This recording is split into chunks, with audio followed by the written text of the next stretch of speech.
نماز میں خنجر لگا، نماز فجر کی نماز پڑھا تھا، اب ایک دم گرے، چھپا ہوا تھا ابو لولو مجوسی، اس نے 7 وار کیے خنجر کے پیڑ، تو اب گرے، تو پہلی صف والوں کو تو پتہ تھا پیچھے نہیں، تو عبد الرحمن بن عوف لپک کے آگے مصلی پہ کھڑے ہو کے نماز شروع کر دی، اور چند آدمی اس کو پکڑنے کے لیے بھاگے، پھر اس نے آگے جا کے اپنے آپ کو خنجر مار کے اس نے خودکشی کر لی، اٹھا کر مکان پر لے گئے، دودھ پلایا گیا تو وہ آنکھوں سے باہر نکل گیا، کہنے لگے موت کا پیغام آ گیا ہے، تو اپنے بیٹے کو بلایا کہ بیٹا جا کر اماں جان عائشہ سے کہو کہ عمر امیر المومنین نہ کہنا، اب میں امیر المومنین نہیں، کہنا کہ عمر بن خطاب اپنے دونوں ساتھیوں کے ساتھ قبر کی جگہ چلا، اگر مجھے اجازت مل جائے تو مجھے وہاں دفن کرنا، اگر اجازت نہ ملے تو مجھے عام قبرستان میں دفن کر دینا۔ عبداللہ بن عمر تشریف لے گئے تو اماں عائشہ بیٹھی رو رہی تھی کہ اماں جان میرا باپ عمر بن خطاب اجازت چاہتا ہے قبر کی اپنے دونوں ساتھیوں کے ساتھ، تو حضرت عائشہ رضی اللہ تعالیٰ عنہ رونے لگی، پہلے بھی رو رہی تھی، عبداللہ یہ جگہ تو میں نے اپنے لیے رکھی ہوئی تھی کہ میں اپنے خامند اور باپ کے ساتھ میں بھی ایک کونے میں سو جاؤں گی، لیکن اگر عمر کی خواہش ہے تو اس جگہ کا عمر مجھ سے زیادہ حق تھا۔ بیٹے نے آ کر کہا ابا جان مبارک ہو، اجازت ہو گئی، کہا بیٹا ہو گئی، لیکن جب میری میت اٹھاؤ تو دروازے پر جا کر رکھنا اور ایک دفعہ دوبارہ پوچھنا، ہو سکتا ہے میرے شرم میں اجازت دی ہو اور میرے مرنے کے بعد انکار فرما دیں، تو ایک دفعہ دوبارہ پوچھنا، اس وقت پہ اجازت ملے تو پھر لے جانا ورنہ واپس لے جانا۔ حضرت علی اور حضرت حسن تشریف لائے جس دن انتقال ہو رہا ہے، گھبراہٹ دیکھی تو حضرت علی نے فرمایا عمر موت سے ڈر گئے ہو؟ کہ نہیں موت سے نہیں ڈر، موت کے بعد کیا ہوگا اس سے ڈر گیا۔ یہ کون کہہ رہا ہے؟ میرے بعد کوئی نبی ہوتا تو عمر ہوتا، یہ وہ کہہ رہا ہے۔ یہ کون کہہ رہا ہے؟ آپ نے کہا آج رات میں جنت میں گیا تھا، میں نے ایک بڑا خوبصورت محل دیکھا، سونے چاندی زمرد یاقوت موتیوں کا، میں نے کہا یہ کس کا ہے؟ تو مجھے کہا گیا کہ آپ کے غلام عمر بن خطاب کا ہے۔ کون کہہ رہے ہیں؟ موت کے بعد جو ہوگا اس سے ڈر رہا ہوں۔ کہ آپ مسجد میں انٹر ہوئے، مسجد میں ایسے لوگ تھے، ادھر ابو بکر تھے اور ادھر عمر تھے، آتے ہو آپ نے یوں ہاتھ پکڑ لیے، دونوں کے ایسے ہاتھ پکڑ لیے، ادھر ابو بکر ادھر عمر، کہ مجھے دیکھ رہے ہو؟ کہ جی، کہ قیامت کے دن میں ایسے اٹھوں گا کہ میرے ادھر ابو بکر ہوگا اور ادھر میرے عمر ہوگا۔ یہ عمر کہہ رہے ہیں موت سے نہیں ڈرا ہوں، موت کے بعد کیا ہوگا اس پہ ڈر رہا ہوں۔ تو حضرت علی نے فرمایا کیوں ڈرتے ہو؟ میں گواہی دیتا ہوں، میں نے کئی دفعہ اللہ کے محبوب سے سنا کہ جنت کے بڑی عمر کے، ایک تو نا جنت کے نوجوانوں کے سردار، وہ تو حسن حسین، میں نے کتنی دفعہ سنا اللہ کے نبی سے کہ جنت میں بڑی عمر کے لوگوں کے سردار ہیں ابو بکر اور عمر۔ تو آپ نے کہا قیامت کے دن گواہی دو گے؟ آپ نے کہا، حضرت علی نے کہا میں بھی گواہی دوں گا، میرا بیٹا حسن بھی گواہی دے گا۔ وہ حضرات تشریف لے گئے تو موت کی آہٹ کو محسوس کیا تو بیٹے کی گود میں سر تھا، عبداللہ بن عمر کا بیٹا یہ زمین پہ لٹا ہے۔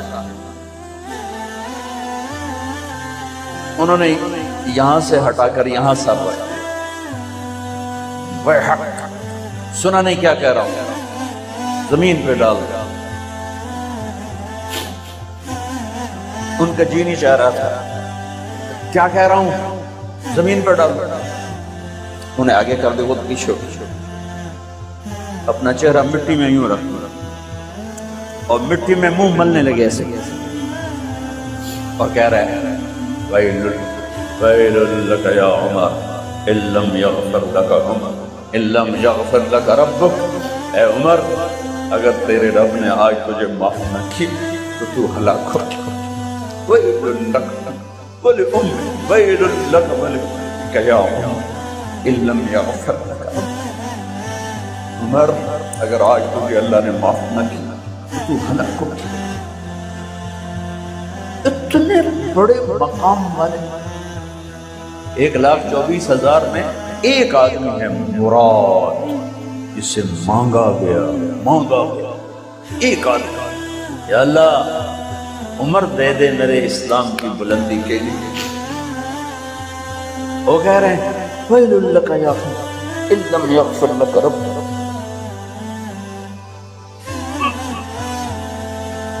اے عمر تو برباد ہو گیا اگر تیرے رب نے تجھے معاف نہ کیا. یہ کہتے کہتے کہتے کہتے جان نکل گئی. صہیب رضی اللہ عنہ نے آپ نے وصیت فرمائی تھی میرا جنازہ صہیب پڑھائے.